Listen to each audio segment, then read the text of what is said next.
النهارده الشيف لمار هتعمل بسله مع ماما. النهارده بقى لمار هتعمل لكم البسله على طريقتها. اول حاجه لمار هنعملها ايه؟ هننزل بالماده الدهنيه اللي هي ايه؟ السمنه والزيت. يلا سمي الله، صلي على الرسول عليه افضل الصلاه والسلام. قربي شويه من الحله. يلا قلبي. يلا. تاني حاجه لمار هنعملها ايه قدام صحابنا؟ عملنا البصل مكعبات صغيره، وهنا قرن الفلفل السبايسي ده بيخلي البسله في حته تانية. خدي بقى سمي الله كده، انزلي بالراحه. لا انزلي كده بالراحه عشان خاطر ما يطرطش الزيت عليكي والسمنه.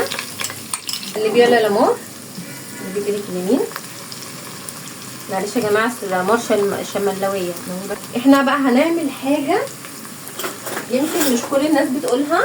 لمار هتحط معلقه صغيره من السكر. هتقولي لي سكر على البسله؟ هقول لك خدي يا لمار كده اهو، رشي يلا. ليه بقى؟ عشان خاطر البصله تتكرمل وتدي اللون الذهبي وما تتحرقش معانا. كده ايه، قلبناها. بعد كده هننزل بقى بالثوم. هنا عندنا معلقه كبيره من الثوم المفروم. سمي الله. يلا يا مولي قلبي. وري بقى اصحابنا لمار قعدت تقلب اهي. ما تسيبيش اهم حاجه البصل عشان ما تحرقش معاكي، لازم تكوني واقفه بالتقليب المستمر. زي ما انتم شايفين اهو، هو لسه داخل اهو على التحمير الدرجه الذهبي اللي احنا عايزينها.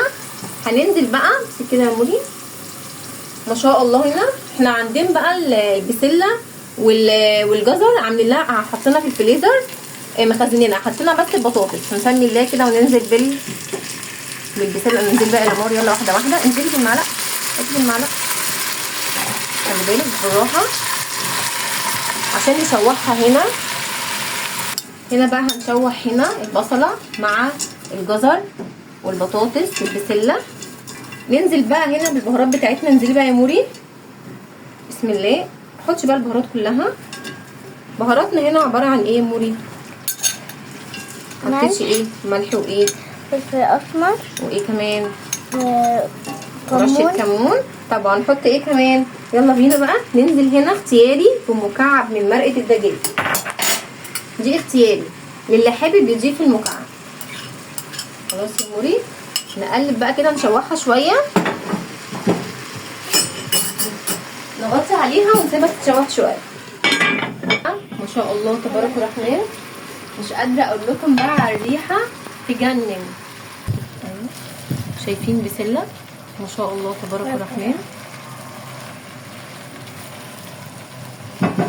الخطوه بقى اللي بعد كده هننزل بقى بعصير الطماطم. هو انا على طول بخزن الطماطم. هنا هسمي الله. بصي يا مره عشان الطبق كبير عليكي، فهننزل بقى كده ما شاء الله تبارك الرحمن.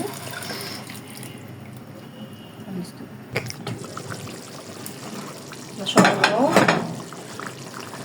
شوف بقى كده الروايه حلت. لمار تقولي لاصحابنا تشجعيهم ان هم يقفوا في المطبخ مع ماما ولا ما يشجعهمش؟ اشجعهم، بس يقفوا مع مامتهم. ما ينفعش يقفوا لوحدهم عشان ما يتسواش من النار. شاطره يا موري. كده بقى يا لموري كده الصلصه قلت شويه. نيجي نشوفها كده، هي عايزه سوا حاجه بسيطه، يعني نستلع حاجه بسيطه في السوا. هنحط هنا مغرفتين من الشوربه. حطي بقى يا موري الشوربه. يلا عندك بقى شوربه لحمه، عندك شوربه فراخ المتوفره عندك. شويه خلاص كده. ونسيبها بقى لحد ما تستوي مع نفسها. شوف بقى البسله ما شاء الله كده بقى ايه زي ما انتم شايفين اهو. بسله استوت ما شاء الله تبارك الرحمن. تسلم ايدك يا لمار. من غير ما ندوق هي شكلها تحفه. نجيب شوكه بقى. نجيب بقى ايه يا لمار؟ نجيب بطاطسايه. ايوه الله. ممكن بقى على بق مين دي؟ لمار تاكلها؟ طب ولا على بق نور؟ نور. بسم الله. مش مولعه. استوت.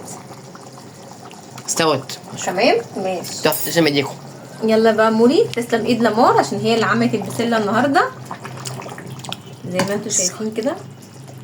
بسم الله ما شاء الله. بسم الله ما شاء الله. نغرف بقى. شايفين بقى البسله عامله ازاي؟ يلا يا اصحابي بشجعكم تعملوا البسله مع مامتكم على طريقه الشيف لمارو، ومتنسوش تعملوا لايك وسبسكرايب واشتركوا في القناة عشان يوصلكوا كل جديد.